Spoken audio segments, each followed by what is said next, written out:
உன்னத பாட்டின் புத்தகம் 6ஆம் அதிகாரம் 8ஆம் வசனத்திலிருந்து நான் வாசிக்கிறேன். கவனமா அதை பாருங்க. உன்னத பாட்டு 6, 8ஆம் வசனத்திலிருந்து. பழைய ஏற்பாட்டில் 804ஆம் பக்கம்.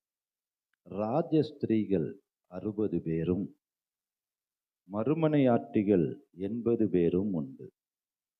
கன்னியருக்கு தொகை இல்லை. என் புறாவோ என் உத்தமியோ ஒருத்தியே. அவள் தன் தாய்க்கு ஒரே பிள்ளை. அவள் தன்னை பெற்றவளுக்கு அருமையானவள். குமாரத்திகள் அவளை கண்டு அவளை வாழ்த்தினார்கள். ராஜஸ்திரீகளும் மறுமனையாட்டிகளும் அவளை போற்றினார்கள். சந்திரனைப் போல் அழகும் சூரியனைப் போல் பிரகாசமும் கொடிகள் பறக்கும் படையைப் போல் கெடியும் உள்ளவளாய் அருணோதயம் போல் உதிக்கிற இவள் யார்? ஆமென். அல்லேலூயா. வசனம் இப்படியா ஆரம்பிக்க. 8ஆம் வசனம். ராஜஸ்திரிகள் 60 பேர், மறுமனையாட்டிகள் 80 பேர். கண்ணீருக்கு என்ன இல்லையா? தொகையே இல்லைன்னா அளவே இல்லை. ஆனா என் புறாவோ என் உத்தமியோ ஒருத்தியே அப்படின்னு வேதம் சொல்லுகிறார். ஆமென். நிறைய பேர் அழைக்கப்பட்டிருக்கலாம், நிறைய பேர் முன்குறிக்கப்பட்டிருக்கலாம், நிறைய பேரை கர்த்தர் தெரிந்து கொண்டிருக்கலாம். மணவாளனாகிய இயேசு கிறிஸ்து ஒரே ஒருத்தரை விசேஷித்தவளாய் பார்க்கிறார், விசேஷித்தவனாய் காண்கிறார். அந்த ஒரு விசேஷித்த அவருடைய கண்களுக்கு ஒருத்தியே என்கிற ஸ்தானத்துல எல்லாரும் வந்துடணும். ஆமென். அல்லேலூயா. நல்லது. உண்மையும் உத்தமான ஊழியக்காரனே, உன் எஜமானுடைய சந்தோஷத்துக்குள்ள பிரவேசி. தானியரை பார்த்து நீ மிகவும் பிரியமானவன் அப்படின்னு அவனுக்கு ஒரு அடையாளத்தை கொடுத்தார். தாவீதை பார்த்து என் இருதயத்திற்கு ஏற்றவன் அப்படின்னு சொன்னார். இன்னும் ஆபிரகாமை பார்த்து சிநேகிதன் என்று சொன்னார். மோசேயை பார்த்து சொன்னார், அவனை போல ஒரு தீர்க்கதரிசி இல்லை. யோசுவாவை பார்த்து சொன்னார், நீ உயிரோடு இருக்கிறனாலலாம் ஒரு பையன் உன்னை எதிர்த்து நிற்க முடியாது. ஒவ்வொருவருக்கும் ஒரு தனித்துவம். இங்கே அதே போலதான் சூலமேத்தியை பார்த்து சொல்லுகிறார், அவளை பார்த்து என் புறாவோ என் உத்தமியோ ஒருத்தியே. ஆமென். அப்போ அந்த சிறப்பு அந்தஸ்து, அந்த சிறப்பு அங்கீகாரம், அந்த ஒருத்தியாய் ஒருவனாய் நாம் மாறணும்னா என்ன செய்யணும்? அதை தான் இன்றைக்கு நம்ம கற்றுக்கொள்ள போகிறோம். ஆமென். அல்லேலூயா. எத்தனை பேர் அதை விரும்புறீங்க? எல்லா இடத்துலையும் நம்ம தான் பெஸ்ட்டாக இருக்கணும். ஆமென். சர்ச்சில் 60-70 பேர் இருந்தால் அதில் ஒருத்தர் பெஸ்ட்டாக இருப்பாங்க. ஸ்கூலில் ஒரு கிளாஸில் 40 பேர் இருந்தால் டீச்சருக்கு ஒரே ஒரு பிள்ளையை பிடிக்கும். பார்த்துருக்கீங்களா? அதே மாதிரி தான் ஆண்டவர் சொல்கிறாரு, நிறைய பேர் இருந்தாலும் அதில் ஒருத்தி தான் உத்தமி. ஆமென். அவளை நான் ரொம்ப விசேஷித்தவனாய் நான் பார்க்குறேன் அப்படின்னு வேதம் சொல்லுகிறார். சமீபத்தில் நான் கொஞ்சம் இந்த நீயா நானா அந்த கோபிநாத் நடத்துகிற நிகழ்ச்சிகளை நான் பார்ப்பேன். ஒரு சைடு பெற்றோருக்கு பிறந்த ஒரே பிள்ளைகள், இன்னொரு சைடில் கூட பிறந்த பிள்ளைகள். அப்போ என்ன பிரச்சனைனா, ஒரு பெற்றோருக்கு ஒரு பிள்ளையா இருப்பது மகிழ்ச்சியா, ஒரு பெற்றோருக்கு நிறைய பிள்ளைகள் இருக்கிற குடும்பத்தில் சந்தோஷமா? அப்போ பிள்ளைகள் ஒரு பிள்ளையா பிறந்தவங்க ஒரு சைடு, கூட பிறந்தவங்களோடு இருக்கிறவங்க இன்னொரு சைடு. அதை கேட்கும் பொழுது, அதை பார்க்கும் பொழுது, கூட பிறந்தவங்க நிறைய இருக்கிறவங்க பிள்ளைகள் பேசுறது ரொம்ப சந்தோஷமா இருந்துச்சு. ஆனால் அந்த ஒருத்தவங்க பேசுறவங்க அவங்க சொல்றாங்க, எங்கள் வீட்டுக்கு நான் ஒரே பிள்ளை, நான் தான் செல்ல பிள்ளை, கண்ணே முக்கே மணி அப்படின்னு எனக்கு எல்லாம் எனக்கு தான் அப்படின்னு அவங்க அவங்க அவங்க அவங்களுடைய கதையை அவங்க சொல்றாங்க. ஆனால் அதில் ஒருத்தர் சொன்னாரு, தனியாக குடும்பத்தில் பிறந்ததுனால, தனியாக இருக்கிறதுனால, நிறைய ஃபேமிலியில் இருக்கிற பார்க்கும்போது எனக்கு ரொம்ப ஏக்கமாக இருக்கும், வருத்தமாக இருக்கும். ஏன்னா அக்கா வீடு, தம்பி வீடு, அண்ணன் வீடுன்னு அவங்க போய் குடும்பமாக அந்த உறவை பார்க்குறத நான் பார்த்து நிறைய ஏங்கி இருக்கிறேன். ஆகவே எனக்கு இந்த தனியாக குடும்பத்தில் பிறந்தது எனக்கு பிடிக்கல அப்படின்னு சொன்னார். ஆனா நிறைய பேர் சொல்றாங்க, எனக்கு தனியா வீட்ல இருக்கணும், எல்லாமே எனக்கு தான். ஆமென். ஆனா எது நீங்க என்ன சொல்றீங்க? வீட்ல தனியா இருக்கணும்னு நினைக்கிறீங்களா? தனியா நான் பிறந்திருந்தா நல்லா இருக்கும்னு சொல்றவங்கலாம் கைய வைத்துங்க பார்க்கலாம். அப்படி ஒருத்தர் கூட இல்ல. ஆனா பரவால்ல. ஸ்தோத்திரம். குடும்பத்து நிறைய பேர் இருக்கணும்னு சொல்றவங்கலாம் ஒரு அவ்வளவு பேரும் கை வச்சுட்டாங்க. ரொம்ப சந்தோஷம். ஆமென். இப்படி பாருங்களேன், உண்மை அதுதான். பாருங்களேன், என் கூட பிறந்தது 4 பேரு. ஒரு அக்கா இறந்து போயிட்டாங்க. இப்ப அந்த இடத்துக்கு போக முடியல. 2வது ஒரு தங்கச்சி இருந்தா ஆம்பூர்ல. அவளும் சென்னைக்கு வந்துட்டா, செட்டில் ஆயிட்டா. அம்மா ஊர்ல இல்ல. தம்பி மட்டும் தான் இருக்கான். அது அடிக்கடி போக முடியாது. ஏதாவது நமக்கு ரிலாக்ஸ் வேணா எங்க போவோம்? அக்கா வீட்டுக்கோ, பெரியம்மா வீட்டுக்கோ அப்படி போவோம். ஆனா உண்மையிலேயே நான் நிறைய நேரம் சொல்லுவேன், என் பையன் ஒரே பையன்தான். கூட பிறந்தது யாராவது இருந்தா தானே நல்லா இருக்கும். நம்ம காலத்துக்கு அப்புறம் அவன் எங்க போவான்? ஆ? அது கூட பிறந்த ஒரு 4 இருந்தா நல்லா இருக்கும். அந்த நிறைய ஃபேமிலி பார்த்தீங்கன்னா ஒரு பெரிய சந்தோஷம். எங்க அம்மா கூட பிறந்தது 8 பேரு. எங்க அப்பா கூட பிறந்தது 14 பேரு. வேற வெளிய பத்திரிக்கைலாம் கொடுக்க வேண்டியதில்ல. எங்க குடும்பம் வந்தாலே போதும்.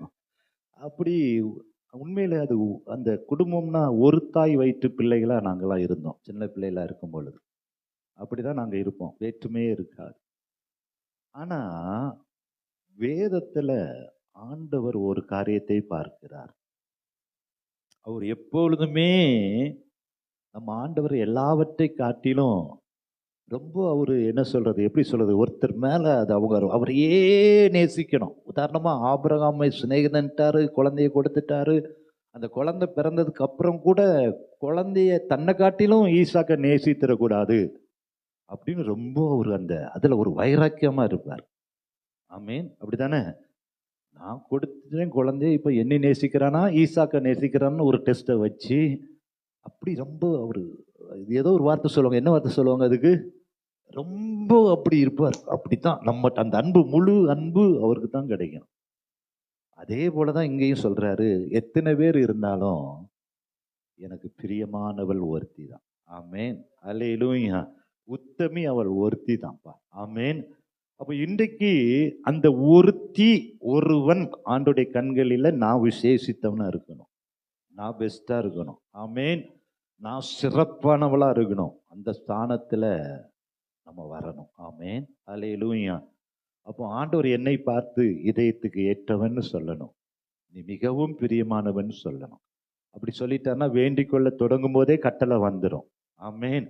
தாவீது இதயத்துக்கு ஏற்றவன்னா அவன் சந்ததியெல்லாம் கர்த்தர் ஆசீர்வதிக்கிறார். ஒரு விளக்கு அவன் சந்ததியில எப்பொழுது எரிஞ்சிட்டே இருக்குன்னு சொல்லிடுறாரு. ஆமேன். அல்லேலூயா.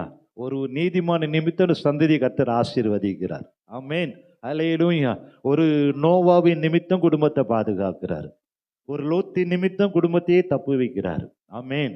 அப்போ ஒரு தாவீது நிமித்தம் சந்ததியே கர்த்தர் ஆசீர்வதிக்கிறார். அப்ப அந்த ஒருத்தி, ஒருவன் என்கிற ஆவிக்குரிய ஜீவியத்துல ஒருவன், ஒருத்தி என்கிற ஸ்தானத்துல நம்ம என்ன பெறணும்? முன்னேறணும். ஆமேன். அதற்கு நம்ம என்ன பண்ணணும்னா அந்த ஒரு வெற்றி பெறுகிறதற்கு. ஆமேன். பந்தயசாலையில அநேகர் ஓடுவார்கள், ஆனா வெற்றி பெறுகிற யாரு? ஒருவன். உலக பிரகாரமான ஓட்டத்துல. ஆனா ஆவிக்குரிய ஓட்டத்துல யாரெல்லாம் தாகத்தோடு அந்த முதல் ஸ்தானத்துல வர்றாங்களோ, 100 பேர் ஓடி 100 பேரும் வந்தாலும் அந்த 100 பேரையும் பார்த்து ஆண்டு சொல்லுகிறார், நீ மிகவும் பிரியமானவள். ஆமேன்.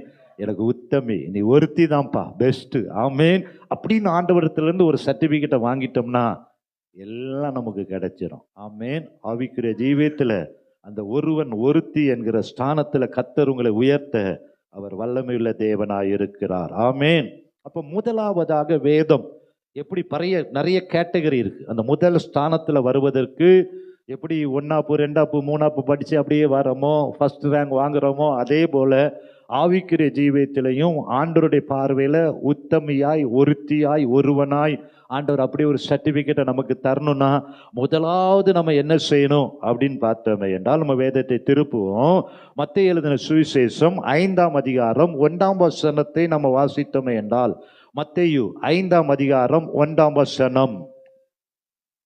மத்தேயு 5ஆம் அதிகாரம் 1ஆம் வசனம். அவர் திரளான ஜனங்களை கண்ட பொழுது மலையின் மேல் என்ன பண்ணாரா? ஏறினார். ஆமென். இயேசு கிறிஸ்து மலை பிரசங்கம், அது அந்த 5, 6, 7 மலை பிரசங்கத்தை குறித்து சொல்லுகிறது. அவர் திரளான ஜனங்களை கண்டபொழுது அவர் எங்கே ஏறினாரா? மலையின் மேல் ஏறினார் என்று வேதம் சொல்லுகிறது. அதே போல மத்தேயு 14, 13 வனாந்தரமான ஓர் இடத்துல அவர் பிரசங்கம் பண்ணும் பொழுது அங்க அநேக ஜனங்கள் அவரை பின்பற்றி வந்தாங்க. அதே போல லூக்கா 5:3 கெனசரேத்து கடற்கரையில அவர் வேத வசனத்தை போதிக்கும் பொழுது அநேகர் அந்த வேத வசனத்தை கேட்கும்படி அவரை என்ன பண்ணினாங்க? நெருக்கினார்கள் என்று வேதம் சொல்லுகிறது. திரளான ஜனங்களை பார்க்கிறார், திரளான கூட்டத்தை பார்க்கிறார், வேத வசனத்தை பிரசங்கம் பண்ணுகிறார். ஆனால் வேதம் சொல்லுகிறது அந்த வனாந்திரத்துல இல்லைன்னா மலையின் மேல் ஏறினவர்கள் 5000 புருஷர்கள் என்று வேதம் சொல்லுகிறது. ஆமென், ஹல்லேலூயா.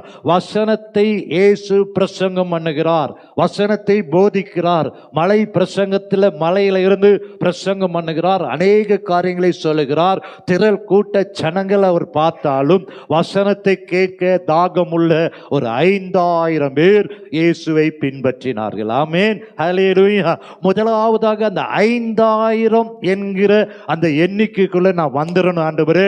திரள் கூட்ட ஜனங்கள் இருக்கிறாங்க, ஆனா உடைய வசனத்தை கேட்கும்படி நெருக்கின மலை மேல் ஏறி வந்த இல்லைன்னா வனாந்திரத்துல கடந்து வந்த அந்த 5000 பேரை போல என் தேவன் பேசுவதை, அவர் தருகிற வார்த்தையை, அவருடைய வசனத்தை பெற்றுக் கொள்வதற்கு அது மலை மேலாக இருக்கலாம், அது வனாந்தரமாக இருக்கலாம், அது கடற்கரையாக இருக்கலாம், அந்த வசனத்தை கேட்கும்படி 5000 பேர் இயேசுவோடு கூட கடந்து வந்தது போல வசனத்தை கேட்பதில் நமக்கு என்ன இருக்கணும்?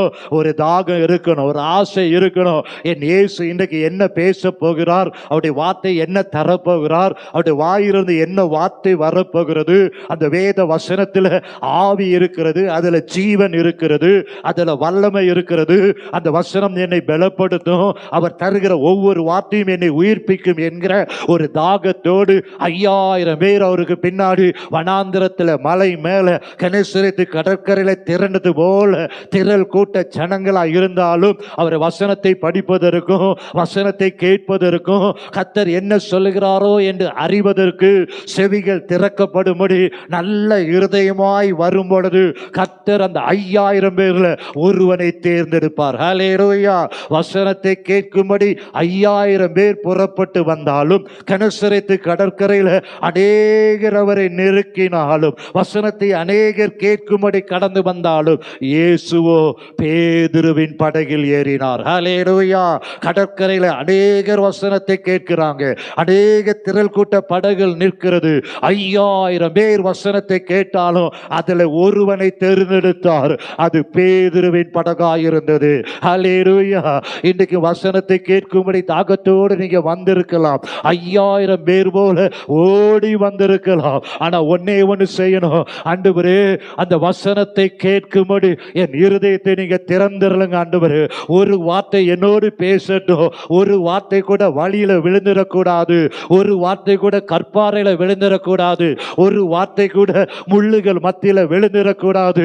நல்ல நிலமாக எனக்குள்ள அது வர வேண்டும், அப்பொழுது 100 மடங்கு பலனை கர்த்தர் தருவார். ஹல்லேலூயா. 5000 பேர் வசனத்தை கேட்டாலும் அதில் பேதுருவின் படகில இயேசு ஏறினார். அதே போல அந்த வார்த்தை இன்றைக்கு எனக்குள்ள கிரியை செய்யும் ஆண்டவரே. அந்த வார்த்தை எனக்குள்ள வரட்டும், என்னோடு கூட நீர் பேசுவீராக என்று தாகத்தோடு இருக்கும் பொழுது, தாகத்தோடு ஓடி வரும் பொழுது, தாகத்தோடு அவருடைய பிரசனத்தில் அமர்ந்து இருக்கும் பொழுது இன்றைக்கு ஒரு வார்த்தை, அந்த ஒரு மனிதன், அந்த ஒரு விசேஷித்தவள் பேதுருடைய வெறுமையான படகுல இயேசு ஏறினது போல எனக்குள்ள அந்த வசனம் ஏறட்டும், இயேசு எனக்குள்ள கடந்து வரட்டும், அவருடைய வல்லமை எனக்குள்ள கடந்து வரட்டும். அந்த ஒரு வார்த்தை மனுஷன் அப்பத்தினால் மாத்திரம் அல்ல, தேவனுடைய வாயிலிருந்து புறப்படுகிற ஒவ்வொரு வார்த்தையினாலும் பிழைப்பான். இன்றைக்கு அந்த வார்த்தை என்னை சீர்படுத்துவதாக, என்னை ஸ்திரப்படுத்துவதாக, அந்த வார்த்தை என்னை குணப்படுத்துவதாக. இன்றைக்கு அவரிடத்திலிருந்து புறப்படுகிற ஒரு வார்த்தை வசனத்தை அனுப்பி குணப்படுத்துகிற தேவன், அந்த வார்த்தை எனக்குள்ள வரட்டும். அல்லேலூயா. அல்லேலூயா. பேதுருவின் படகுல இயேசு ஏறின பொழுது அவருடைய குறைவுகள் எல்லாம் கர்த்தர் நிறைவாக்கினார். ஆமென். முதல் அனுபவம், வசனத்தை கேட்கும்படி அவரை நெருங்கி ஓடி வருகிற அந்த 5000 பேரில் கர்த்தர் என்னையும் ஒருவனாய் வைத்து என்னை உருவாக்குறபடியார் ஸ்தோத்திரம். எத்தனை பேர் சொல்றீங்க அல்லேலூயா? ஓ, இன்றைக்கு அந்த 5000 பேர்ல நான் ஒருத்தனாய் அமர்ந்து விட்டு போயிடக்கூடாது. அந்த வசனம் எனக்குள்ள கிரியை செய்யணும். பேதுருவின் படகில் இயேசு ஏறினது போல இன்றைக்கு வசனம் என் இருதயத்தில் அது எழுதப்படணும். அந்த வார்த்தை எனக்குள்ள கடந்து வரும் பொழுது படகு அமிழத்தக்கதாக, படகு நிரம்பத்தக்கதாக, வலை கிழிந்து போகத்தக்கதாக பேதுருவை கர்த்தர் ஆசீர்வதித்தார். ஆமென்.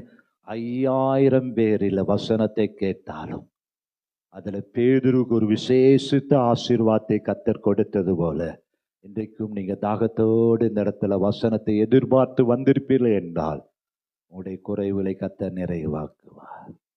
வெறுமையா இதுவரைக்கும் டிசம்பர் 15 வரைக்கும் ஒரு அற்புதம் இல்லையே. டிசம்பர் 15 வரைக்கும் நான் முயற்சி பண்ணி பார்த்துட்டேன், ஒன்றும் எனக்கு நடக்கலை என்று தாகத்தோடு வந்திருப்பீர்கள் என்றால் இன்றைக்கு வசனத்தை கேட்கிற 5000 பேரில நீனும் ஒருத்தியாய், ஒருவனாய் கர்த்தர் உன்னை பார்க்கிறார். ஆமென். அநேக படகுகள் அந்த கடற்கரையில இருந்தாலும் அந்த வெறுமையான தாகமுள்ள வலைகளை பழுது பார்த்து கொண்டிருந்த பேதுருவும் யோவானும் தங்கள் வலைகளை என்ன பண்ணிட்டு இருந்தாங்க? பழுது பார்த்து கொண்டிருந்தாங்க. ஏன் அந்த வலையில மீன் கிடைக்கவில்லை என்று அலசி ஆராய்ந்து பார்த்து கொண்டிருந்த அந்த படகை என் தேவன் கண்டார். ஆமென். இன்னைக்கு வசனத்தை நீங்க கேட்பது மாத்திரம் அல்ல, ஏன் என் வாழ்க்கையில இன்னும் டிசம்பர் 15 வரைக்கும் விருப்பம் நிறைவேறவில்லையே, நீ விரும்புகிறபடி உனக்கு ஆக கடவது என்று கர்த்தர் சொன்னாரே, இதுவரைக்கும் விரும்புகிற காரியம் எனக்கு வாய்க்கவில்லை என்று சொல்லிவில்லை என்றால் பேதுரு வலையை அலசி அதை ஆராய்ச்சி பண்ணினது போல ஆண்டவரே நம்முடைய வார்த்தையினால என்னோடு பேசுங்கப்பா, என்னிடத்துல குறைகளை நீங்க மாற்றுங்க என்று தாகத்தோடு உங்களுடைய வாழ்க்கையை வேத வசனத்தோடு ஒப்பிட்டு அலசி ஆராய்ந்து பார்க்கும் பொழுது அந்த படகுல கர்த்தர் ஏறுவார். அந்த பேதுரு படகுல கர்த்தர் ஏறுவார். அல்லேலூயா. ஆண்டவரே, ஏதோ ஒரு காரியம் இருக்கு ஆண்டவரே, வலையில எங்கேயோ ஓட்டை இருக்கு, அந்த வலையில மீன் படாத அளவுக்கு ஏதோ ஒரு காரியம் இருக்கு என் வாழ்க்கையில இருக்கிற அந்த ஓட்டையை அடைக்கும்படி, வலையை செப்பனிடும்படி அலசி வேத வசனத்தில் ஆராய்ந்து பார்க்கும் பொழுது நிச்சயமா கர்த்தர் உங்களுக்கு அற்புதம் செய்வார். ஆமென். அல்லேலூயா. வசனத்தை கேட்பது மாத்திரம் அல்ல, வசனத்தின்படி நடக்கும் பொழுது, வசனத்தை தியானிக்கும் பொழுது, வசனத்தின்படி ஆராய்ச்சி செய்யும் பொழுது அந்த ஒரு படகில் இயேசு ஏறினது போல கர்த்தர் உங்களுடைய வாழ்க்கையிலும் ஒரு அற்புதம் செய்வார். முதலாவது 5000 பேர் வசனத்தை கேட்கும்படி இயேசு பக்கத்துல வந்தாலும் ஒரு படகை தேவன் செலக்ட் பண்ணி அதை ஆசீர்வதித்தார். இரண்டாவதாக 1 கொரிந்தியர் 15ஆம் அதிகாரம் 6ஆம் வசனத்தை நம்ம திருப்புவோம். 1 கொரிந்தியர் 15ஆம் அதிகாரம் 6ஆம் வசனம் சொல்லுகிறது, அதன் பின்பு அவர் 500 பேருக்கு அதிகமான சகோதரருக்கும் ஒரே வேளையில் என்ன பண்ணாராம்? தரிசனம் ஆனார். முதலாவது வசனத்தை கேட்கிறதுல ஒரு ஆசை, ஒரு தாகம். 5000 பேர் வசனத்தை கேட்கும்படி இயேசுவின் இடத்துல வந்தாங்க. இப்பொழுது தரிசனம் பார்க்கிற 500 பேர். ஆமென். ஹல்லேலூயா. 500 பேர் தரிசனத்தை பெற்றவர்கள். இந்த 500 பேரும் பாக்கியவான்கள். ஆமென். நம்முடைய வாழ்க்கையில கூட ஒரு தரிசனம் தேவை. தரிசனம் என்றால் என்ன? ஒரு இலக்கு தேவை. ஆமென். வாலிபர்கள், வேதம் சொல்கிறது யோவேல் 2:28 உங்கள் வாலிபர்கள் தரிசனங்களை காண்பார்கள். அப்போஸ்தலர் 2:17 சொல்லுகிறது உங்கள் வாலிபர்கள் தரிசனங்களை அடைவார்கள். ஒரு விசுவாசிக்கு தரிசனத்தை காண்கிற அனுபவம் தேவை. ஒரு விசுவாசிக்கு தரிசனத்தை அடைகிற அனுபவமும் தேவை. ஆமென். ஏதோ வந்தோம் சென்றோம் என்று அல்ல, முதலாவது நமக்கு ஒரு தரிசனம் இருக்கணும். அந்த தரிசனத்தை காண்கிற அனுபவம் இருக்கணும். காண்கிற அனுபவத்தோடு நம்ம நின்றுடக்கூடாது. அந்த தரிசனத்தை அடைகிற அனுபவத்தை நோக்கி நம்ம ஓட வேண்டும். ஹல்லேலூயா. எத்தனை பேர் விரும்புறீங்க? நமக்கு முதலாவது ஒரு தரிசனம் என்ன? என் வாழ்க்கையில இப்படி இருக்கணும், என் வாழ்க்கை கர்த்தர் இப்படி ஆசீர்வதிக்கணும் என்கிற ஒரு ஒரு தரிசனம் நம்முடைய இருதயத்தில் இருக்கணும். அந்த தரிசனத்தை காண்கிற அனுபவத்தோடு அல்ல, அந்த தரிசனத்தை பெற்றுக்கொள்ளுகிற அனுபவத்துக்குள்ள கடந்து வருகிறவர்கள் தான் பாக்கியவான்கள். ஆமென். தரிசனத்தை காணணும், அந்த தரிசனத்தை என்ன பண்ணணும்? அடையணும், சாதித்து ஆகணும். ஆமென். 500 பேர் 5000 பேர் வசனத்தை கேட்டாலும் 500 பேர் எதை பார்த்தாங்க? தரிசனத்தை பார்த்தார்கள். ஆமென். ஹல்லேலூயா. ஆண்டவரை ஏற்றுக்கொண்டு ஏதோ நான் ஆண்டவரை ஏற்றுக்கொண்ட கிறிஸ்தவ மதத்துக்குள்ள வந்த என்பது நம்முடைய நோக்கமாக இருக்கக்கூடாது. ஆண்டவர் என்னை சந்தித்திருக்கிறார், ஆண்டவர் என்னை ரட்சித்திருக்கிறார், என் வாழ்க்கையில் ஆண்டவரை நான் சந்தித்திருக்கிறபடினால், ஆண்டவரை ஏற்றுக்கொண்டிருக்கிறபடினால், ஜீவனுள்ள தேவனை நான் பின்பற்றுகிறபடினால் மற்றவர்களுக்கு எனக்கு என்ன இருக்கணும்? ஒரு வித்தியாசம் இருக்கணும். நீங்கள் ஜீவனுள்ள தேவனுடைய பிள்ளைகள் என்கிற அந்த லக்கோடு, அந்த தரிசனத்தோடு, நான் அப்பா வீட்டு பிள்ளை என்கிற தரிசனத்தோடு அதை காண்பது மாத்திரமல்ல, அந்த தரிசனத்தை என்ன பண்ணணும்? அடைகிறவர்களாய் இருக்கணும். ஆமென். ஏசாயா 6ஆம் அதிகாரத்தில் நம்ம வாசிக்கிறோம். அங்கே ஏசாயா தீர்க்கதரிசி ஆண்டவர் உயரமும் உன்னதமான சிங்காசனத்தில் ஆலயத்தில் இருப்பதை யார் மாத்திரம் பார்த்தா? ஏசாயா மாத்திரம் அந்த தரிசனத்தை பார்த்தார். ஆமென். ஒருவேளை ஆலயத்தில் நிறைய பேர் இருந்திருக்கலாம், ஆனால் ஏசாயா மாத்திரம் ஆண்டவர் உயரமும் உன்னதமான சிங்காசனத்தில் வீட்டிருப்பதை அவர் தரிசித்தார். ஆமென். அவர் அந்த தரிசனத்தை பார்த்தபடினாலதான் ஐயோ நான் அதமானேன் என்று சொல்லி அவனுக்குள்ள ஒரு உணர்வு வந்தபடினால ஏசாயாவின் நாவை கர்த்தர் தொட்டார். அன்றிருந்து ஏசாவின் நாவில் ஒரு பெரிய மாற்றம், தீர்க்கதரிசியாய் கர்த்தர் மாற்றினார். ஆமென். ஹல்லேலூயா. ஆலயத்துக்கு நம்ம எப்படி வரணும்? மனுஷனை பார்ப்பதற்காக அல்ல, மனுஷனை பிரியப்படுத்துவதற்காக அல்ல. ஆலயத்தில் நான் யாரை தரிசிக்க போறேன்? என்னை உண்டாக்கின, என்னை ஆசீர்வதிக்கிற, என்னை படைத்த சர்வ வல்லமையுள்ள தேவனை இன்றைக்கு நான் பார்க்கணும். அவருடைய தரிசனத்தை நான் பார்க்கணும், அவருடைய பிரசனத்தை நான் உணரணும். அப்படி நீங்கள் வருவீர்கள் என்றால் இந்த ஆலயத்தில் அவருடைய அசைவாடுதலை, அவருடைய தொடுதலை உங்களுடைய கண்கள் காணும்படி கர்த்தர் கண்களை என்ன பண்ணுவார்? நிச்சயமாகவே திறப்பார். ஹல்லேலூயா. இங்கு பலிபீடத்தில் நிற்கிற ஊழியக்காரனை அல்ல, யாரை தரிசிக்க வரணும்? ஆண்டவர் உயரமும் உன்னதமான சிங்காசனத்தில் அங்க வீற்றிருக்கிறார். துதிகளின் மத்தியில் அவர் வாசம் பண்ணுகிறார். இன்றைக்கு அவருடைய தொடுதலை நான் உணர்ந்தே ஆகணும், அவருடைய சத்தத்தை நான் கேட்டே ஆகணும், அவருடைய பிரசன்னத்தை உணர்ந்தே ஆகணும் என்று ஆலயத்துக்குள்ள வரும் பொழுது ஏசாயா அந்த தரிசனத்தை பார்த்தார். அங்கே பலிபீடத்திலிருந்து ஒரு குரட்டை எடுத்து தொட்ட பொழுது ஏசாவுடைய வாழ்க்கையில் ஒரு பெரிய மாற்றத்தை கர்த்தர் தந்தார். ஹல்லேலூயா. 500 பேர் தரிசனத்தை பார்த்தாலும் ஒரே ஒருவன் மாத்திரம் ஆண்டவர் உயரமும் உன்னதமான சிங்காசனத்தில் வீட்டிருப்பதை பார்த்த பொழுது ஏசாவுடைய வாழ்க்கையை கர்த்தர் மாற்றி ஒரு பெரிய தீர்க்கதரிசியாய் உருவாக்கினார். ஹல்லேலூயா. ஹல்லேலூயா. அதே போலதான் அப்போஸ்தலனாகிய பவுல் சொல்லுகிறார்.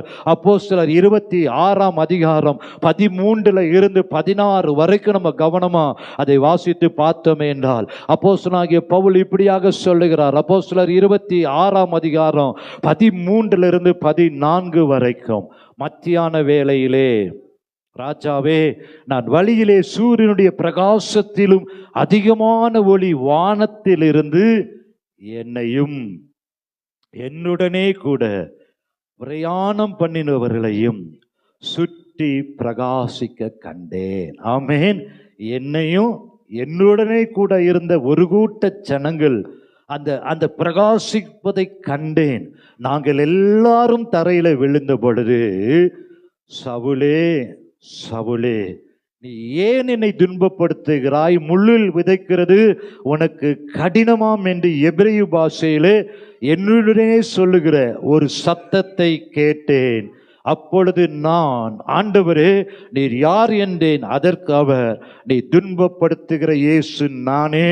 இப்பொழுது நீ எழுந்து காலூன்றி நில். நீ கண்டவைகளையும் நான் உனக்கு தரிசனமாகி காண்பிக்க போகிறவனை குறித்து உன்னை ஊழியக்காரனாகவும் சாட்சியாகவும் ஏற்படுத்துகிறதற்காக உனக்கு தரிசனமானேன். பவுலோடு ஒரு கூட்ட ஜனங்கள் போறாங்க. அங்க என்ன நடக்குதுன்னா, பவுல் மாத்திரமே அந்த தரிசனத்தை பார்க்கிறார். ஆமென். கர்த்தர் அவனோடு பேசுகிற அந்த காரியத்தை கேட்பது மாத்திரமல்ல, அங்கே சொல்லப்பட்டிருக்கிறது, நான் உன்னை பயன்படுத்தும்படி அந்த தரிசனத்தை உனக்கு நான் காண்பித்தேன். ஆமென். அப்படின்னா என்ன அர்த்தம்? அநேகர் பவுலோடு கூட போனாலும் பவுலுக்குள்ள ஒரு வைராக்கியம் இருந்தது. மாத்திரமல்ல, பவுலை பார்த்து ஆண்டவர் சொல்லுகிறார், நான் தெரிந்து கொண்ட பாத்திரம். ஆமென். ஹல்லேலூயா. இந்த இடத்துல வந்திருக்கிற ஒவ்வொருவரையும் பார்த்து ஆண்டவர் சொல்லுகிறார், கர்த்தர் தெரிந்து கொண்ட பாத்திரம். ஏதோ ஒரு வைராக்கியத்தோடு அப்போஸ்தலனாகிய பவுல் ஓடிக்கொண்டிருக்கிறார். கர்த்தர் பக்தியுள்ளவனை என்ன பண்றாரா? தமக்கென்று தெரிந்து கொள்ளுகிறார். அப்போஸ்தலனாகிய பவுலுக்கு ஏதோ அறியாத ஒரு தரிசனம், அறியாத ஒரு காரியத்திற்காக அவர் ஓடிக்கொண்டிருக்கும் பொழுது, அந்த பக்தியுள்ள ஏதோ ஒரு லெக்கை நோக்கி ஓடுகிற அந்த அப்போஸ்தலனாகிய சவுலை கர்த்தர் பவுலாய் மாற்றி அவனுக்குள் ஒரு விசேஷித்த அபிஷேகத்தை கர்த்தர் வைத்தார். ஹல்லேலூயா.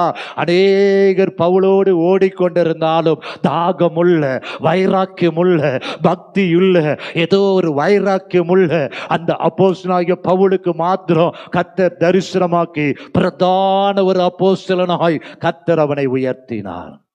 ஹல்லேலூயா. 500 பேர் தரிசனம் பார்க்கலாம். அதுல ஒருவனை கர்த்தர் செலக்ட் பண்ணார், அப்போஸ்தலனாகிய பவுலை. ஆமென்.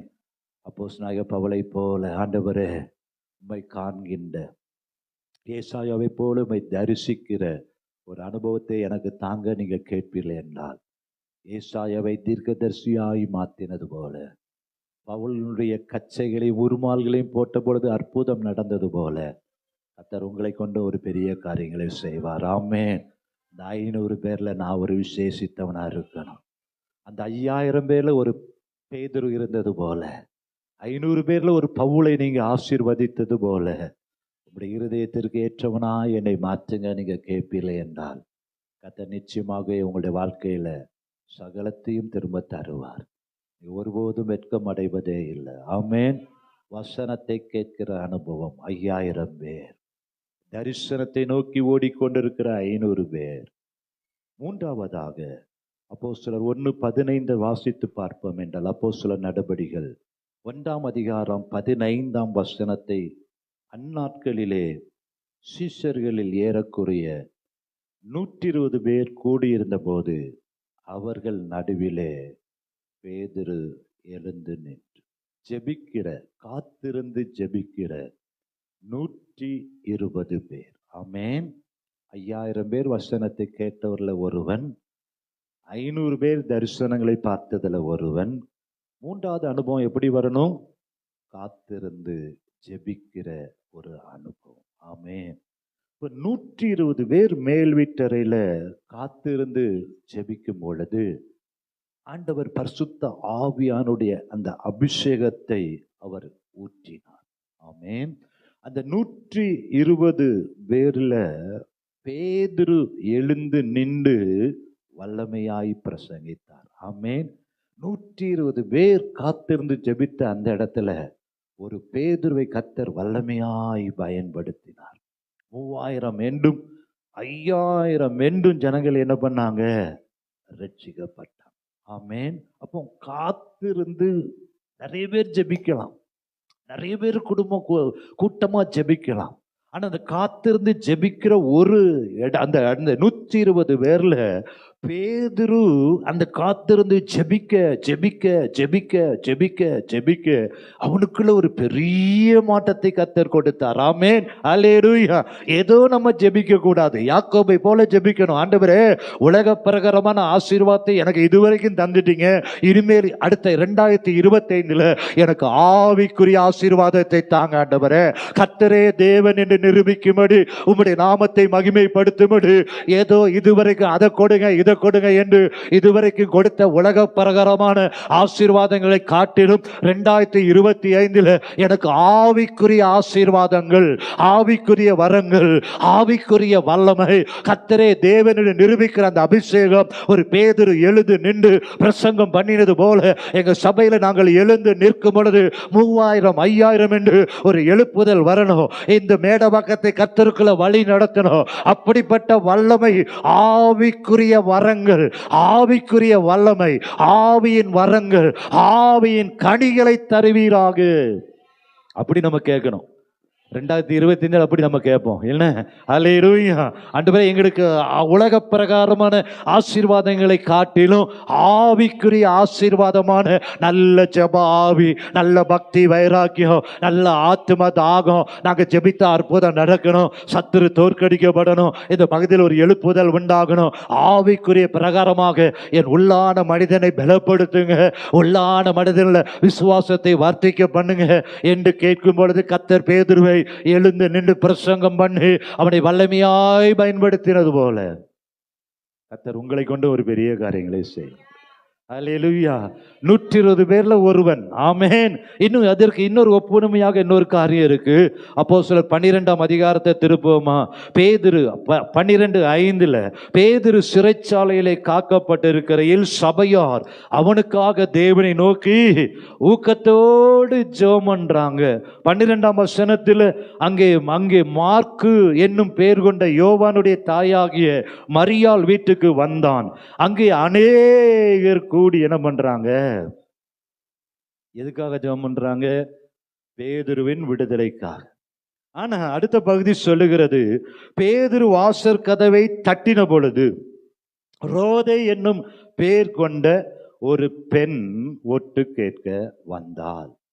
எவ்வளோ பேர் ஜெபம் பண்றாங்க, அது பாட்டுக்கு ஜெபம் பண்ணிட்டு இருக்கிறோம். ஆமேன். ஆனா நம்முடைய ஜெபத்தில் எதுக்காக ஜெபிக்கிறோம்? அந்த ஜெபத்திற்கு பதில் கிடைக்கணும் என்கிற ஒரு லெக்கோடு, ஒரு தாகத்தோடு அநேகர் ஜெபம் பண்ணாலும் ரோதை ஒருவனுக்கு மாத்திரமே பேதுரு தட்டுகிற சத்தத்தை கேட்கிற அனுபவத்துக்குள்ள வந்தால். ஆமேன். அதே போல ஜெபம் பண்ணும் பொழுது அநேகர் ஜெபிக்கலாம். ஆனா நம்ம ரோதையை போல எதற்காக ஜெபிக்கிறோம்? அந்த ஜெபத்திற்கு பதிலை கர்த்தர் தருவார் என்கிற எதிர்பார்ப்போடு வாய் பேசிட்டு இருக்கணும், சொல்லிட்டு இருக்கணும். காதுகள் என்ன பண்ணணும்? கர்த்தரின் ஜெபத்திற்கு பதில் தருவார் என்கிற அவருடைய சத்தத்தை கேட்கும்படி செவிகள் உன்னிப்பாய் திறந்திருக்கும் பொழுது ரோதை மாத்திரமே பேதுரு கதவை தட்டின சத்தத்தை கேட்டார். அவர் பேதுரு தான் என்று சொன்னால் மற்றவர்கள் எல்லாம் என்ன சொல்றாங்க? பிதற்றுகிறாய் என்று சொல்றாங்க. விசுவாசம் இல்லாத கிரியை செத்தது. ஆமென். இப்ப ஜெபிக்கும்போது எப்படி ஜெபிக்கணும்? விசுவாசத்தோடு. என்ன பிரேயர் பாயிண்ட்டுக்கு ஜெபிக்கிறோமோ அந்த பிரேயர் பாயிண்டை விட்டு விலகக்கூடாது. அந்த பிரேயர் பாயிண்ட் கர்த்தர் பதில் தருகிற வரைக்கும் விடமாட்டேன் என்று சொல்லி நம்முடைய செவிகள் அந்த பதிலுக்காக எதிர்பார்த்து காத்து கொண்டிருக்கும் பொழுது நிச்சயமாகவே அநேகர் ஜெபித்தாலும் பேதுரு சத்தத்தை கேட்டது போல, பேதுரு தான் என்று சொன்னது போல கர்த்தர் உங்களோடு இடைபடுவார். கர்த்தருடைய சத்தத்தை நீங்க கேட்பீங்க. அநேகர் ஜெபித்தாலும் அந்த தரிசனத்தை, அந்த கர்த்தருடைய திட்டத்தை, நீங்க ஜெபிக்கிற ஜெபத்திற்கு பதிலை கர்த்தர் உங்களை விசேஷித்தவளாய் பார்த்து, உத்தமியாய் பார்த்து, 120 பேர்ல நீ தான் உண்மையா ஜெபிக்கிறாமா, செவிகள் திறந்திருக்கிறது என்கிற விசுவாசத்தோடு ஜெபிக்கிறாய் என்று பதிலை கர்த்தர் உங்களுக்கு தருவார், உங்களோடு கூட பேசுவார். ஆமேன். இப்ப நம்முடைய ஜெபம் எப்படி இருக்கணும்? ரோதையை போல. ஆமேன். ஹல்லேலூயா. எதிர்பார்ப்போடு, ஆமேன், அந்த நம்பிக்கையோடு ஜெபிக்கும் பொழுது கர்த்தர் சத்தத்தை நீங்க கேட்பீங்க. 5000 பேர்ல ஒருவன், 500 பேர்ல ஒருவன், 120 பேர்ல ஒருவன், ஒருத்தி. ஆமேன். அடுத்தபடியாக நான்காவது ஸ்டேஜ் என்னன்னு பார்த்தா, லூக்கா 10ஆம் அதிகாரம் 1ஆம் வசனத்தை நம்ம திருப்புவோம். லூக்கா எழுதின சுவிசேஷம் 10ஆம் அதிகாரம் 1ஆம் வசனத்தை நாம் வாசித்து பார்ப்போமே என்றால் 10:1 எழுதப்படும், இவைகளுக்கு பின்பு கர்த்தர் வேறே 70 பேரை நியமித்தார். ஆமென். ஊழியம் செய்யும்படி கர்த்தர் எத்தனை பேரை நியமிக்கிறாரு? 70 பேரை நியமிக்கிறார். 70 பேரை கர்த்தர் அனுப்புகிறார். அதிகாரத்தை கொடுத்து லூக்கா 10:19 படி இதோ சர்ப்பங்களையும் தேள்களையும் மிதிக்கவும் சத்துடைய சகல வல்லமையிலும் மேற்கொள்ளவும் உனக்கு அதிகாரம் கொடுக்கிறேன் என்று 70 பேரை கர்த்தர் அனுப்புகிறார். ஒருவன் எனக்கு ஊழியம் செய்தால் அவனை அப்போஸ்தலர் நடபடிகள் 6ஆம் அதிகாரம் 2ஆம் வசனத்தை வாசித்து பார்த்தோமே என்றால், அப்பொழுது 12 சீஷர் கூட்டத்தை வரவழைத்து, நாங்கள் தேவ வசனத்தை போதியாமல் பந்தி விசாரணை செய்வது தகுதியல்ல. ஆதலால் சகோதரரே, பரிசுத்த ஆவியும் ஞானமும் நிறைந்து நற்சாட்சி பெற்றிருக்கிற 7 பேரை உங்களுக்குள்ள தெரிந்து கொள்ளுங்கள், அவர்களை இந்த வேலைக்காக ஏற்படுத்துவோம். 7 பேரை 12 சீஷர்கள் தெரிந்தெடுத்து ஊழியம் செய்வதற்கு 7 பேரை அவங்க அனுப்புறாங்க. ஆனா 8ஆம் வசனம் சொல்லுகிறது, அந்த 7 பேர்ல 8ஆம் வசனத்தின்படி ஸ்தேவான் விசுவாசத்தினாலும் வல்லமையினாலும் நிறைந்தவனாய் ஜனங்களுக்குள்ள பெரிய அடையாளங்களையும் அற்புதங்களையும் செய்தான். ஹல்லேலூயா. 70 பேர்ல ஒருத்தன், 7 பேர்ல ஒருத்தன் ஸ்தேவான். ஹல்லேலூயா.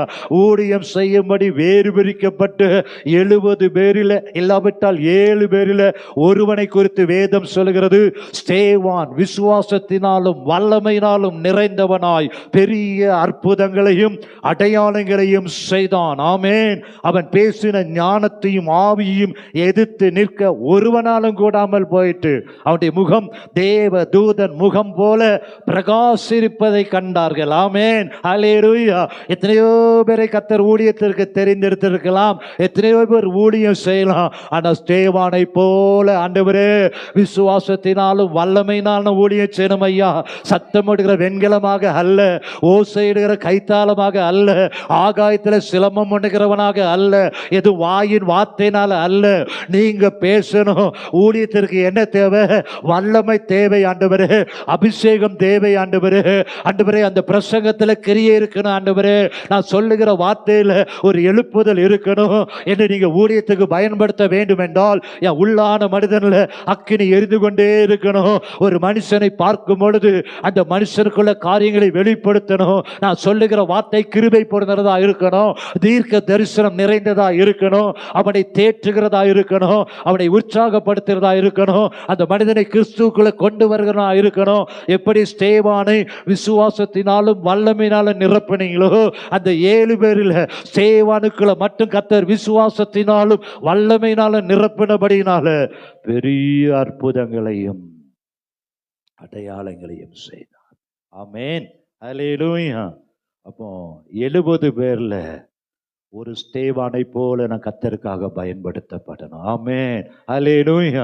அந்த 70 பேர்ல ஸ்தேவானுக்கு விசுவாசத்தையும் வல்லமையும் கொடுத்தது போல என்னை நீங்க விசேஷித்த ஒரு அபிஷேகத்தினால, ஒரு ஆனந்தத்தையில் அபிஷேகத்தினால, ஒரு அக்கினி அபிஷேகத்தினால கர்த்தர் உங்களை நிரப்ப வல்லவராயிருக்கிறார். ஹல்லேலூயா. வருகிற 2025 எப்படி இருக்கும் நமக்கு தெரியாது. அந்த 2021 சபை வெற்றி பெற வேண்டும் என்றால், ஊழியங்கள் நடக்க வேண்டும் என்றால், தேசத்தை கர்த்தருக்கு சுதந்தரிக்க வேண்டும் என்றால், ஸ்தேவானை போல விசுவாசத்திலும் வல்லமையிலும் ஒவ்வொரு விசுவாசியும் நிறைந்து இருக்கும் பொழுதுதான் கர்த்தர் நம்மை தப்புவிக்க பண்ண முடியும், குடும்பத்தை காப்பாற்ற முடியும், தேசத்தை கர்த்தருக்கு வழி நடத்த முடியும். என்னென்ன காரியங்களையோ நம்ம கேள்விப்படுகிறோம் செய்தி மூலமாக, பத்திரிகை மூலமாக. ஆனால் 2025 அந்த 70 பேர்ல ஒருத்தியாய் ஒருவனாய் நீங்க இருக்கும் பொழுது அவருடைய கரத்தில் உங்களை யாரும் பறித்து கொள்ளவே முடியாது. அல்லேலூயா. விசுவாசம் வேணும், வல்லமை வேணும் ஆண்டவரே. பெரிய காரியங்கள் நாங்கள் செய்யணும் ஆண்டவரே. இந்த தேசத்தை கர்த்தருக்கு சொந்தமாய் மாற்ற வேண்டுமென்றால், ஸ்தேவானை போல இந்த மேடபாக்கத்தில் ஒரு எழுப்புதல் வேண்டுமென்றால், ஸ்தேவானை போல எங்கள் சபைக்கு விசுவாசத்தை தாங்க, எங்களுக்கு வல்லமையை தாங்க.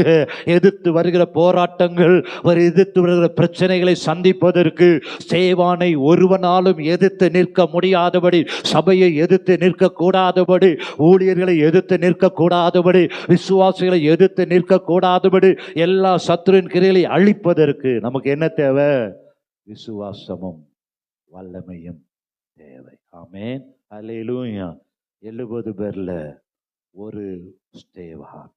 ஆறாவதாக, கடைசியாக மத்தேயு எழுதின சுவிசேஷம் 17ஆம் அதிகாரம் 1-2 வசனம் சொல்லுகிறது. மத்தேயு 17:1-2 விதமாக சொல்லுகிறது. வாசிப்போம். மத்தேயு எழுதின சுவிசேஷம் 17ஆம் அதிகாரம்.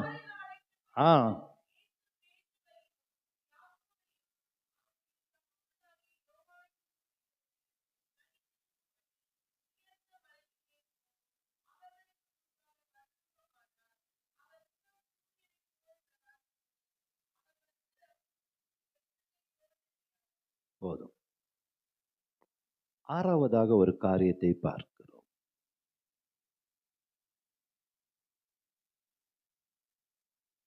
எத்தனை காரியம் நான் சொன்னேன் இது வரைக்கும்? 4 தான் சொன்னேன்னா சரி. இப்போ 5ஆவதாக ஒரு காரியத்தை நம்ம பார்ப்போம். மார்க் எழுதின சுவிசேஷம் 3ஆம் அதிகாரம் 14-15 வசனம். மார்க்கு 3ஆம் அதிகாரம் 14-15. தெரிந்து கொண்டு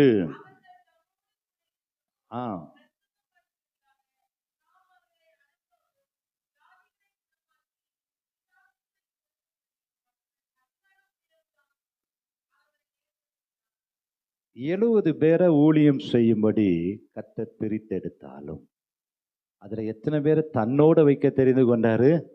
12 பேரை தான் கூட இருக்கும்படி கர்த்தர் என்ன பண்ணினாராம்? பிரித்தெடுத்து தான் கூட வைத்து கொண்டார். திரளான 5000 பேர் என்று நான் முதலாவது சொன்னேன். 2வதாக 500 பேர் என்று சொன்னேன். 3வதாக 120 பேரும் சொன்னேன். அதுக்கப்புறம் 70 பேரும் சொன்னேன். இப்ப கர்த்தரோடு இருக்கிற எத்தனை பேரு? 12 பேரை கர்த்தர் என்ன பண்ணாராம்? தனக்கென்று தெரிந்து கொண்டார். இப்ப 12 சீஷர்கள் இயேசுவோடு கூட இருக்கிறாங்க. இந்த 12 பேர் கூட இருக்கும் பொழுது இயேசு கிறிஸ்து அவர்களை பார்த்து ஒரு கேள்வியை கேட்கிறார். என்ன கேள்வியை கேட்கிறாரு? மத்தேயு எழுதின சுவிசேஷம் 16ஆம் அதிகாரம் 13-19 வரைக்கும் வாசித்து பார்த்தோமே என்றால், சீஷர்களை நோக்கி, மனுஷகுமாரனாகிய என்னை ஜனங்கள் யார் என்று சொல்லுகிறார்கள் என்று கேட்டார். அதற்கு அவர்கள் சிலர் உம்மை யோவான் ஸ்நானன் என்றும், சிலர் எலியா என்றும், வேறு சிலர் எரேமியா அல்லது தீர்க்க தரிசிகளில் ஒருவர் என்றும் சொல்லுகிறார்கள் என்றார்கள். 12 பேர்ல 11 பேர் ஒரு ரிப்போர்ட்டை சொல்றாங்க.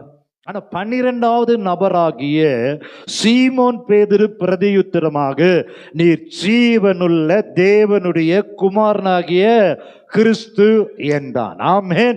12 பேரை ஆண்டவர் செலக்ட் பண்ணி தான் கூடவே வைத்திருக்கிறாரு. அற்புதங்களை செய்கிறாரு. எங்க போனாலும் கூட்டிட்டு போறாரு. என்னை யார் என்று நீங்க சொல்றீங்கன்னு கேட்டா, ஜனங்கள் என்ன சொல்றீங்கன்னு கேட்டா, பல காரியத்தை சொன்னாலும் பேதுரு சொல்லுகிறார், நீர் ஜீவனுள்ள தேவனுடைய குமாரனாகிய கிறிஸ்து. ஹல்லேலூயா, ஹல்லேலூயா. நமக்கு ஒரு தெளிவு இருக்கணும். நம்ம ஆண்டவர் யாரு, அவர் எங்கே இருந்து வந்தவர், அவர் என்ன செய்கிறார், அவருடைய வல்லமை என்ன என்று கர்த்தரை அறிகிற அறிவு. ஹல்லேலூயா. நான் ஆராதிக்கிற தேவன், நான் விசுவாசித்திருக்கிற தேவன், அவர் தேவகுமாரனாய் இருந்து மனுஷகுமாரனாய் வந்து சிலுவையிலே மரித்து, இன்றைக்கும் அவர் மரித்தேன் உயிரோடு இருக்கிறேன் என்று சொல்லி அவர் என்னோடு கூட இருக்கிறார். நான் தேவனுடைய ஆலயம், எனக்குள் அவர் வாசம் பண்ணுகிறார், எனக்குள் அவர் உலாவுகிறார், என் குடும்பத்திலே உலாவுகிறார். என் தேவ தேவன் பெரியவராயிருக்கிறார், என் தேவன் வல்லமையுள்ளவராயிருக்கிறார். உலகத்தில் இருப்பவரிலும் என்னில் இருக்கிற இயேசு பெரியவர். பேதுரு அதைத்தான் சொன்னார், ஆண்டவரே மற்றவங்க சொல்ற மாதிரி அல்ல, நான் உம்மை அறிந்திருக்கிறேன், உம்மை கூட இருந்திருக்கிறேன், 11 பேரை போல அல்ல, நீர் ஜீவனுள்ள தேவனுடைய குமாரனாகிய கிறிஸ்து என்று சொன்ன பொழுது ஆண்டவர் சொல்லுகிறார், என்ன எழுதப்பட்டிருக்கிறது? இயேசு அவனை நோக்கி, யோனாவின் குமாரனாகிய சீமோனே, நீ பாக்கியவான், மாம்சமும் இரத்தமும் இதை உனக்கு வெளிப்படுத்தவில்லை, பரலோகத்தில் இருக்கிற என் பிதா உனக்கு வெளிப்படுத்துகிறார். மேலும் நான் உனக்கு சொல்லுகிறேன், நீ பேதுருவாய் இருக்கிறாய், இந்த கல்லின் மேல் என் சபையை கட்டுவேன், பாதாளத்தின் வாசல்கள் அதை மேற்கொள்ளுவதை இல்லை, பரலோக ராஜ்யத்தின் திறவுகளை நான் உனக்கு தருவேன். பூலோகத்துல நீ எதை கட்டுகிறாயோ, 12 பேர் இயேசுவோடு இருந்தாலும், 12 பேரை ஆண்டவர் செலக்ட் பண்ணி வச்சிருந்தாலும், ஒருவனுக்கு மட்டும் கர்த்தர் என்ன கொடுத்தாரு? வாக்கு தத்தத்தை கொடுத்தார். இந்த கல்லின் மேல் சபையை கட்டுவேன், பாதாளத்தின் வாசல்கள் அதை மேற்கொள்ளுவது இல்லை, நீ பாக்கியவான் என்று சொன்னார். ஆமென், அல்லேலூயா. அதைத்தான் நம்ம எங்க வாசிக்கிறோம் பார்த்தோமே என்றால், யோவான் 21ஆம் அதிகாரம் 15 இருந்து 17 வரைக்கும் வாசித்து பார்த்தோமே என்றால், யோவான் 21ஆம் அதிகாரம் 15 இருந்து 17 வரைக்கும், போஜனம் பண்ணின பின்பு இயேசு சீமோன் பேதுருவை நோக்கி, யோனாவின் குமாரனாகிய சீமோனே, இவர்களிலும் அதிகமாய் நீ என்னிடத்தில் அன்பா இருக்கிறாயா என்றார். அதற்கு அவன், ஆம் ஆண்டவரே, உம்மை நேசிக்கிறேன் என்பதை நீர் என் ஆட்டுக்குட்டிகளை மேய்ப்பாயாக, என் ஆடுகளை மேய்ப்பாயாக. ஆமென், அல்லேலூயா. இயேசுவோடு இருந்த 12 பேர்ல ஒருத்தன் விசேஷித்தவனாயிருந்தான். ஒருத்தனை கர்த்தர் ஆசீர்வதித்து பொறுப்பை கொடுத்தார், அதுதான் பேதுரு. ஆமென். இன்றைக்கு ஆண்டவரே, உம்மை அறிகிற அறிவை தாங்கப்பா, உம்முடைய வல்லமை அறிகிற அறிவை தாங்கப்பா. நான் விசுவாசத்துக்கு இன்னார் என்பதை நான் அறியணும் ஆண்டவரே. நான் ஒருபோதும் புலம்ப கூடாது. நான் ஆராதிக்கிற தேவன் இன்றும் அவர் ஜீவிக்கிறாரே, ரத்தம் சிந்தி என்னை மீட்டு எடுத்திருக்கிறாரு.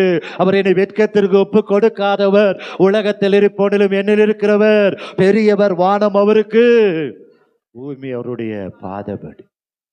12 பேர்ல பேதுருவை போல என்னை மாற்றின ஆண்டவரே. கர்த்தர் உங்களுக்கு வாக்குத்தத்தத்தை தருவார், அதிகாரத்தை தருவார், நம்பி பொறுப்பை தருவார். என் ஆடுகளை மேய்ப்பாயாக, என் ஆட்டுக்குட்டிகளை மேய்ப்பாயாக. 6வதாக மத்தேயு 17:1-2 இயேசு பேதுருவையும் யாக்கோபையும் அவருடைய சகோதரனாகிய யோவானையும் கூட்டிக் கொண்டு தனித்திருக்கும்படி உயர்ந்த மலையின் மேல் என்ன பண்ணினாரா? மறுரூபமானார். 12 சீஷர்கள் இருந்தாலும் அவர்களில் 3 பேரை மாத்திரம்தான் இயேசு எங்க போனாலும் கூட்டிட்டு போவார். ஆமென். 12 பேர் கூட இருந்தாலும் கர்த்தர் எங்க யாரை கூட்டிட்டு போவார்? இயேசு கிறிஸ்து 3 பேரை மாத்திரம்தான் அவர், பேதுரு, யோவான், யாக்கோபு, இந்த 3 பேரை தான் எங்க போனாலும் அவர் கூட்டிட்டு போவார். ஆமென், அல்லேலூயா. என் அன்பு தேவ பிள்ளைகளே, அந்த 3 பேர்ல ஒருவனை கர்த்தர் பிரதான அப்போஸ்தலனாய் மாற்றினார். ஆமென். அவன்தான் பேதுரு. ஆமென். பேதுருவை கர்த்தர் பிரதான அப்போஸ்தலனாய் மாற்றி அவனை கொண்டு அவன் நடந்து போகும் பொழுது, ரோட்ல நடந்து போகும் பொழுது அவனுடைய நிழல் பட்டு அநேகர் சுகமாக்கும்படி அந்த பேதுருவை கர்த்தர் உயர்த்தி மேன்மை படுத்தினது போல கர்த்தர் உங்களையும் விசேஷித்தவனாய் பார்த்து என் உத்தமி ஒருத்தியே என்று சொல்லுகிற அளவுக்கு கர்த்தர் உங்களை ஆசீர்வதிக்க அவர் வல்லமையுள்ள தேவனாய் இருக்கிறார். ஆமென். கடைசியாக உன்னதப்பட்ட 6:9 படி, என் புறாவோ என் உத்தமியோ ஒருத்தியே. ஆமென்.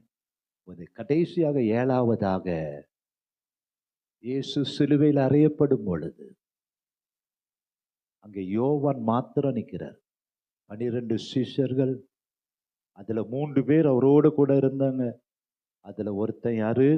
யோவான். சிலுவையில் அறையப்படும் பொழுது யோவான் அங்க நிற்கும் பொழுது இயேசுவின் தாயாக மரியாளை பார்த்து அன்று சொன்னார், அதோ உன்னுடைய மகன் இருக்கிறாமா, அதோ உன் தாய் என்று யோவான் இடத்துல தன்னுடைய குடும்பத்தின் அவருடைய தாயை யோவானுடைய கருத்துல கர்த்தர் ஒப்பு கொடுத்தார். ஆமென்.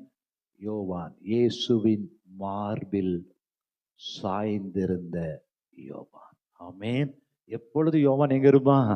இயேசுவின் மார்பில் சாய்ந்திருந்த யோவானிடத்துல தன்னுடைய தாயாரை ஒப்பு கொடுத்தார். இன்றைக்கும் கர்த்தர் உங்களையும் அப்படிப்பட்ட ஒரு விசேஷித்த பாத்திரமாய் மாற்ற அவரால் கூடும். ஆமென். 5000 பேர் வசனத்தை கேட்டாங்க. அதுல 500 பேர் தரிசனம் பார்த்தாங்க. அதுல 120 பேர் காத்திருந்து ஜெபித்தாங்க. 70 பேரை கர்த்தர் ஊழியத்திற்கு அனுப்பினார். அதுல 12 பேரை கர்த்தர் தன்னோடு வைத்துக் கொண்டார். அதுல 3 பேரை நம்பி எங்க போனாலும் கூட்டிட்டு போவாரு. அதுல ஒருவனாகிய யோவான் இடத்துல தன்னுடைய தாயாரை பொறுப்பாய் அவர் ஒப்பு கொடுத்தார். என் அன்பு தேவ பிள்ளைகளே, அந்த ஒருத்தியாய் நம்ம மாறணும்னா முதலாவது என்ன பண்ணணும்? வசனத்தை கேட்கணும். 2வது தரிசனத்தை காணணும். அந்த தரிசனத்தை அடையும்படி நம்ம ஓடணும். 3வது காத்திருந்து ஜெபிக்கும் பொழுது கர்த்தருக்கு காத்திருக்கிறவர்களோ புதுபலன் அடைந்து கழுகுகளைப் போல செட்டைகளை அடித்து எழும்புவார்கள். அவர்கள் ஓடினாலும் இளைப்படையார்கள். ஜெபிப்பது மாத்திரம் அல்ல. ஆண்டவரே, உமக்காக நான் எதையாகிலும் செய்யணும் ஆண்டவரே, நீங்க கேட்கும் பொழுது கர்த்தர் உங்களுக்கு ஊழியத்தை தருவார். அந்த ஊழியத்தில் நீங்க உண்மையா இருக்கும் பொழுது உண்மையும் உத்தமான ஊழியக்காரனே என்று கர்த்தர் உங்களை உயர்த்தி கொண்டே இருப்பார். மாத்திரமல்ல, 70 பேர்ல 12 பேரை கூடவே இருக்கும்படி அவர் வைத்து கொண்டார். ஆண்டவரே, உம கூடவே நான் இருக்கணும் நீங்க சொல்லும் பொழுது, நீங்க எப்பொழுதும் அவருடைய பிரசன்னத்துல இருக்கும் பொழுது கர்த்தர் உங்களுக்கு அதிகாரத்தை வல்லமையை தருவார். ஆமென். ஹல்லேலூயா. மாத்திரமல்ல, மறுரூப மலையின் அனுபவம். ஆமென். அந்த 3 பேரோடு ஒரு மறுரூப மலையில ஏறி சென்ற பொழுது, அப்படிப்பட்ட மறுரூப மலையின் அனுபவத்தை எனக்கு தாங்க ஆண்டவரே, உம்மை போல என்னை மாற்றுங்க என்று கேட்கும் பொழுது ஒரு மறுரூப மலையின் அனுபவத்தை கர்த்தர் தருவார். ஆமென். ஹல்லேலூயா. இயேசுவை சிலுவையில் அறையும் பொழுது அவ்வளவு பேர் ஓடி போனாலும் இயேசுவின் மார்பில் சாய்ந்திருந்த யோவான் அங்கே நிற்பதை ஆண்டவர் பார்த்து அவனிடத்துல தன் தாயாருடைய காரியத்தெல்லாம் ஒப்பு கொடுத்தது போல அந்த உண்மையும் உத்தமான புறாவாய் உத்தமையாய் என்னை மாற்றும் என்று சொல்லும் பொழுது கர்த்தர் உங்களை மாற்றி விசேஷித்த தாளந்துகளை விசேஷித்த கிருபைகளை தந்து சகலத்தையும் திருப்பிக் கொள்ளுகிற வாக்குத்தத்தத்தின்படி உடைய மன விருப்பத்தை எல்லாம் அவர் நிறைவேற்றுவார். நம்ம எழுந்து நிற்போமா? ஆண்டவரை பார்த்து யோவான் 19:26-27 அதோ உன் மகன், அவர் அன்பான சீசனை நோக்கி அதோ உன் தாய் என்று சொல்லி ஒப்பு கொடுத்தது போல இன்றைக்கு கர்த்தர் உங்களை நம்பி அநேக ஆசீர்வாதங்களை தர அவர் ஆயத்தமாயிருக்கிறார். நம்முடைய வாழ்க்கையில வசனத்தை கேட்கிற 5000 பேர்ல நானும் ஒருவனாயிருக்கணும்ப்பா. தரிசனத்தை பார்க்கிற 500 பேர்ல அந்த தரிசனத்தை பெற்றுக்கொள்ளும்படி ஓடுகிற நானும் ஒருவனாயிருக்கணும். காத்திருந்து ஜெபிக்கிற 120 பேர்ல நானும் ஒருவனாயிருக்கணும். அது ரோதையை போல என் செவிகள் உடைய பதிலுக்காக காத்திருக்கட்டும். ஊழியம் செய்கிற 70 பேர் என்னையும் ஒரு ஊழியக்காரனாய் ஊழியக்காரியாய் ஒருவன் எனக்கு ஊழியம் செய்தால் அவனை பிதாவானவர் கனம் பண்ணுவார். உங்க கூடவே இருக்கிற 12 பேரை தெரிந்தெடுத்தது போல முடி கூடவே நான் இருக்கணும் ஆண்டவரே. ஸ்தோத்திரம். அவங்களுக்கு அதிகாரத்தை கொடுத்தீங்க, வல்லமையை கொடுத்தீங்க. 12 பேர் கூட இருந்தாலும் பேதுரு மாத்திரம் நீர் ஜீவனுள்ள தேவனுடைய குமாரனாகிய கிறிஸ்து என்பதை அறிந்த பொழுது இந்த கல்லின் மேல் என் சபையை கட்டுவேன், பாதாளத்தின் வாசல்கள் அதை மேற்கொள்ளுவதில்லை, அவனை பாக்கியவான் என்று ஆண்டவர் சொன்னார்.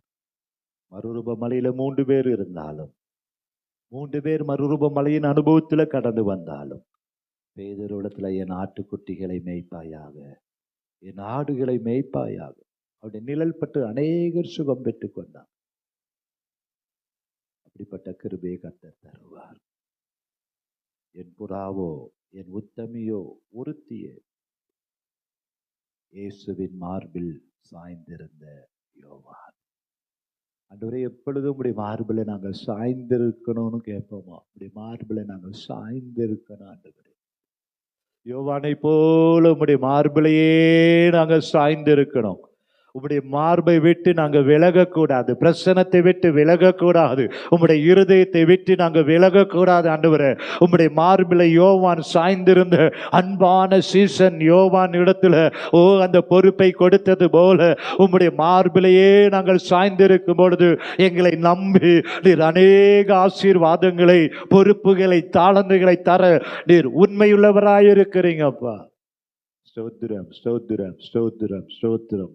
என் புறாவோ என் உத்தமியோ ஒருத்தியே என்று சொன்னது போல வாழ்க்கையில் ஆண்டவரே உமக்கு பிரியமானவளாய் என்னை மாற்றுங்க, உமக்கு பிரியமானவளாய் என்னை மாற்றுங்கப்பா.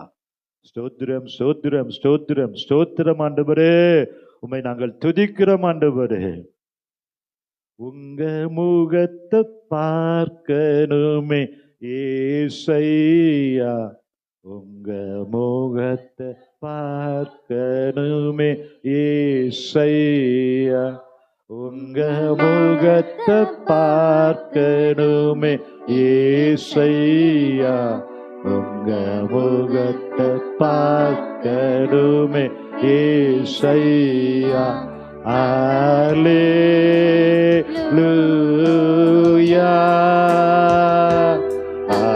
அல்லேலூயா,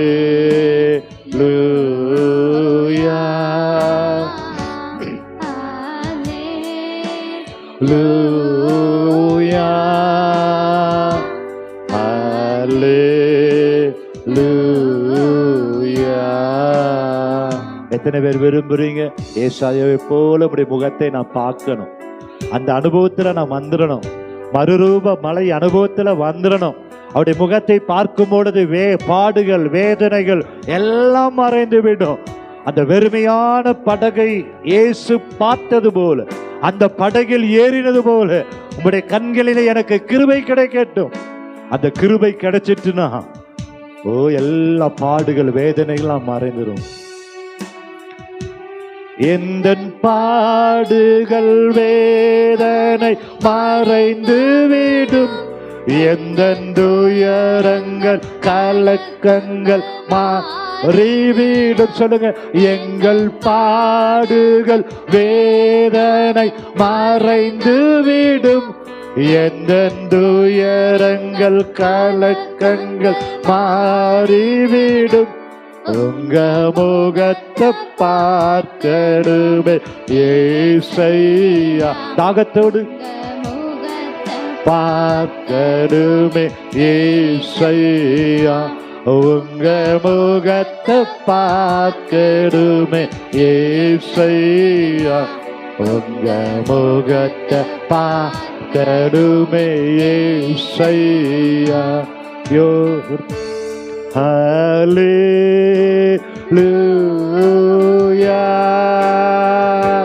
hallelujah,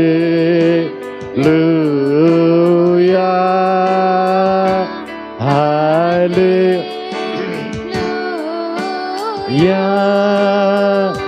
hallelujah.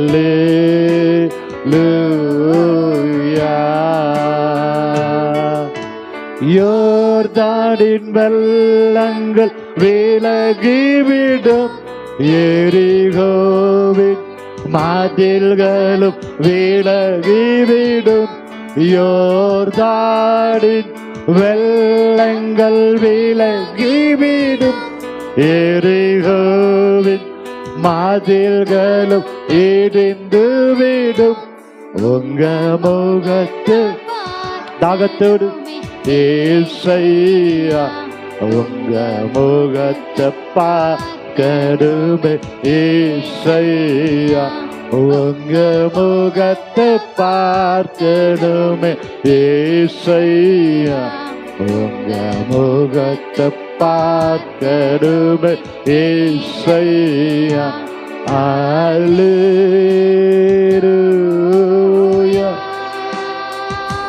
Hallelujah,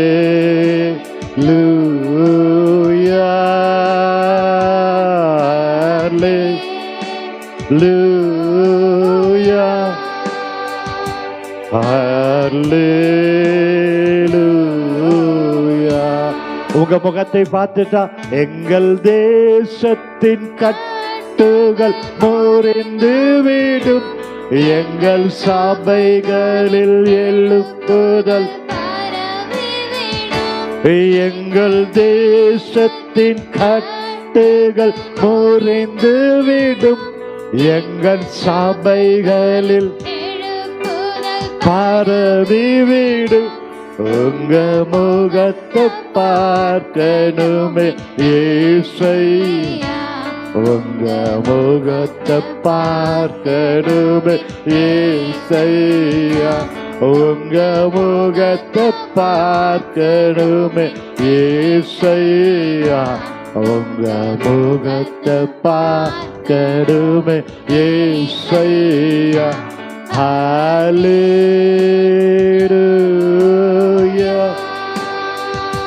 Hallelujah,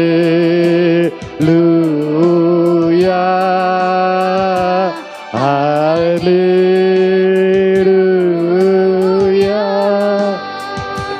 Hallelujah.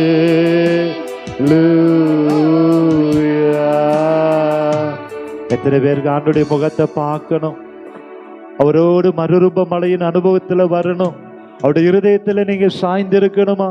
என் புறாவோ உத்தமியோ ஒருத்தியே அந்த ஸ்தானத்துல வரணும்னா, அப்ப அந்த 5000 பேர் வசனத்தை கேட்டது போல தாகத்தோடு நான் வசனத்தை கேட்கணும் ஆண்டவரே. 500 பேர் தரிசனம் பார்த்தது போல இப்படி தரிசனத்தை காண்பது மாத்திரமல்ல, அந்த தரிசனத்தை அடையும்படி நான் முயற்சி எடுத்து ஓடணும். இயேசுவின் நாமத்துல 120 பேர் ஜெபித்தது போல காத்திருந்து நான் ஜெபிக்கணும் ஆண்டவரே. 70 பேர் உம்முடைய ஊழியத்தை செய்யவே அனுப்பப்பட்டது போல உமக்காக நான் எதையாகிலும் செய்யணும். 12 பேர் உமோடு கூட இருந்து தெரிந்து கொள்ளப்பட்டது போல அந்த 12 பேர்ல நான் ஒருவனா இருக்கணும் அப்பா. 3 பேரை நீங்க எங்க போனாலும் மறுரூப மலைக்கெல்லாம் அழைத்துட்டு போனீங்கப்பா. ஓ ஜெபாலய தலைவன் மகளுடைய ஸ்தோத்திரம் தலித்தா பூமி அவளை உயிரோடு எழுப்பினது போல அந்த 3 பேரை தான் நீங்க கூட்டிட்டு போனீங்க. அந்த 3 பேர்ல நான் ஒருத்தனா இருக்கணும். ஸ்தோத்திரம். யோவானை போல் உடைய மார்பில் நான் சாய்ந்து இருக்கிறேன். அந்த ஸ்டேஜுக்கு என்னை கொண்டு வந்து விடும் பொழுது எல்லா பாடுகள் வேதனைகள் மறையும். அப்படி முகத்தை தரிசிக்கிற அனுபவத்தை கர்த்தர் தருவார். ஆமென். ஹல்லேலூயா. வருகிற நாட்களை இன்னும் இடத்துல நான் கிட்டி சேரும்படி இப்படி பிரச்சனத்துக்குள்ள வந்து விடும்படி என் புறாவோ உத்தமியோ ஒருத்தியே என்று சொல்லுகிற அந்த ஸ்தானத்துல எங்க சபையை நீங்க கொண்டு வாங்க. எத்தனையோ சபைகள் இருந்தாலும் மகனாயும் சபை உண்மையும் உத்தமாயுமை சேவிக்கிற சபையாய், உண்மையும் உத்தமாயுமை ஆராதிக்கிற சபையாய், எங்கள் விசுவாசிகள் கர்த்தருக்கு பிரியமான விசுவாசிகளாய், இதயத்திற்கு ஏற்றவர்களாய், மிகவும் பிரியமானவர்களாய், உடைய சிநேகிதிகளாய் ஒவ்வொருவரையும் நீர் பார்க்கிறபடியால் ஸ்தோத்திரம் அப்பா. ஒவ்வொருவரையும் நான் ஆசீர்வதிக்கிறேன் ஆண்டவரே. இன்றைக்கு கற்றுக் கொடுத்த ஆவிக்குரிய பாடம் அந்த லெவல் அந்த ஸ்டேஜில் எங்களையும் நீர் கொண்டு போவீராக. நடக்க எங்களுக்கு நீர் கற்றுக் கொடுத்திருக்கிறீங்க. அப்படியே எங்களை அர்ப்பணிக்கிறோம். இயேசு கிறிஸ்துவின் நாமத்தில் ஜெபிக்கிறோம்.